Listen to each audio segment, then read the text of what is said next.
So there were sort of 5 principal people we kind of describe, I guess, as founding members.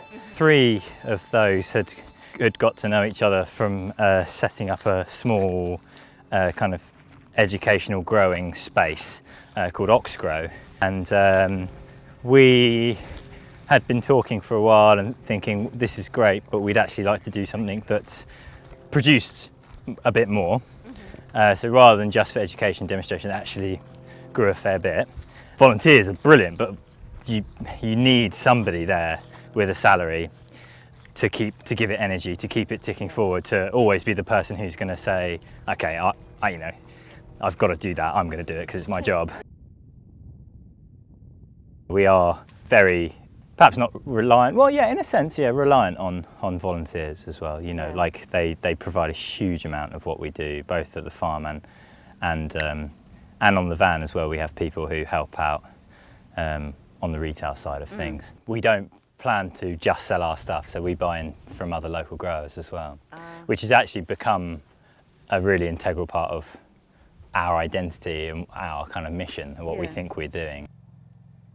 We're quite well served around in this area, and we're a part of this really, really good group called the Thames Organic Growers, and we're buying from, I mean, about half a dozen of those growers there who, A, it's really nice just to be able to bend their ear and ask them about questions, and we're learning so much from them, and B, we're buying their stuff from them, and hopefully that helps them out a bit. And so I think that's actually been a change in vision from when we first set out to actually feeling that that's actually an integral part of what we do now, and an integral part of our mission going forward is to think, okay, how can we do this in a way that actually benefits local growers in the area as a whole.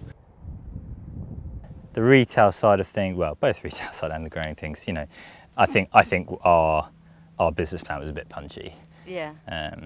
So we're getting there, but you know, our sort of, well, if it can work at 1 stop, it can work at 10 stops, and it doesn't work like that. Actually, there are quite specific markets and times and places you can go, and once you sort of, you know, hit your best places, actually it's kind of diminishing returns about where you can.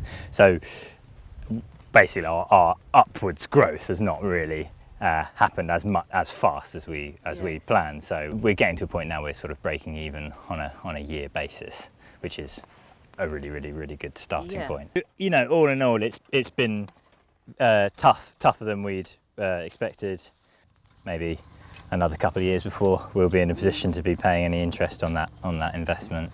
Which our membership, we had our first AGM about 2-3 months ago, and the vibe was very understanding. They've recognised it was a really tough year last year.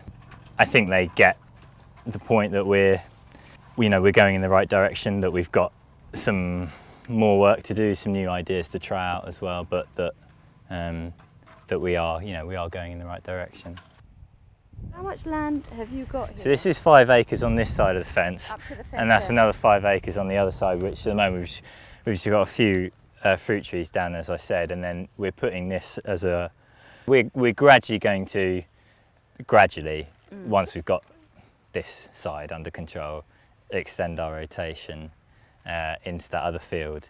But for the time being, we're going to have it as a grass layer that we're going to use as mulch. We're getting organic matter in via there's Agravert, which is our local kind of municipal composter, you know, that what all the green food bins goes to. So we get deliveries from them. Quite reasonably?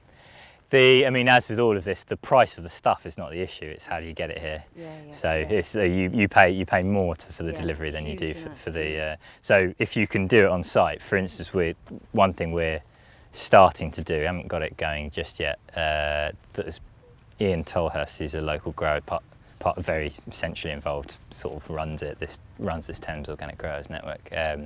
He's a big advocate of wood chip based compost. So basically you phone up 3 tree surgeons, whatever, and you say, For chipping. Yeah, whenever you're in the area, and then you lay it out in a pile, and then you turn it 3 times a year. And after 2 years, you've got compost good enough to spread in your field. Compost good enough to even use as potting compost. Right. One thing that is really good about here is that we, for instance, to top our field, we can just ring the land manager here, and he's got a topper and a tractor. He can just come and do it. They have a partnership with contractors who do most of their wheat and stuff. It's having access to kit, and if you're a new grower, chances are you're probably not going to be, like for big kit you might not want to be using that. Like I wouldn't get on a tractor because I'd just end up mucking up the farm, because you see the damage. You'll see the odd horrible, you know, wheel mark where somebody's come in to drop off some compost and they just ripped it up. Come in when it's too wet. You know, so you have to be really careful with tractors. So that's why we've just got a 2-wheel.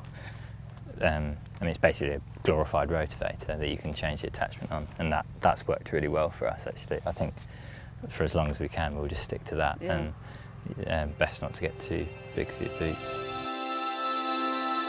Pitfalls, I would say get a professional grower, or even get an apprentice coming out of the soil association. You start off with such aspirations in February, and then gradually you realise, you know, it is bloody hard work.